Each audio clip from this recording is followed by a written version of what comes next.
ಯಡಿಯೂರಪ್ಪ 1800 ಕೋಟಿ ರು ಡೈರಿ ಪ್ರಕರಣಕ್ಕೆ ಸಂಬಂಧದ ಬೆನ್ನಲ್ಲೇ ಇದು ಜೋಕ್ ಆಫ್ ದ ಇಯರ್ ಅಂತ ಇದು ಹಿಟ್ ಅಂಡ್ ರನ್ ಥರ ಅಂತ ಯಡಿಯೂರಪ್ಪಗೆ ಡೈರಿ ಬರೆಯುವ ಅಭ್ಯಾಸವೇ ಇಲ್ಲ ಅಂತ ಅವರ ಪುತ್ರ ಹೇಳ್ತಾರೆ. ಪ್ರತಿ ಪೇಜ್ಗೂ ಸೈನ್ ಹಾಕಿ ಭಗವದ್ಗೀತೆಯಲ್ಲಿ ಇಡೋ ಅಗತ್ಯವಾದರೂ ಏನಿತ್ತು?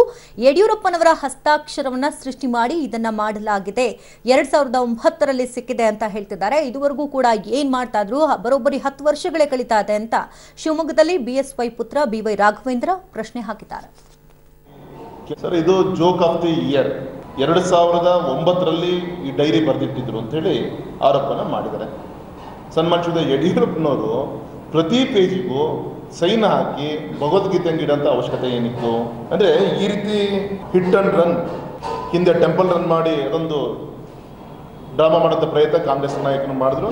ಈಗ ಈ ರೀತಿಯಂಥ ಒಂದು ಅವರೇ ಯಡಿಯೂರಪ್ಪನವರ ಅಕ್ಷರಗಳಲ್ಲಿ ಸೃಷ್ಟಿ ಮಾಡಿ ಕೆಲವು ಪತ್ರಿಕೆಗಳಲ್ಲಿ ಈಗಾಗಲೇ ಮುಕ್ಪುಟದಲ್ಲಿ ಬಂದಿದೆ. ಅಂದರೆ ಇವರಿಗೆ ಯಾವುದೇ ವಿಷಯಗಳಿಲ್ಲ. ವಿರೋಧ ಪಕ್ಷದವರಿಗೆ ಕರ್ನಾಟಕದಲ್ಲಿ BJPಯನ್ನು ಕಟ್ಟಾಕಲಿಕ್ಕೆ ಅವ್ರಿಗೆ ಸಾಧ್ಯ ಇಲ್ಲ.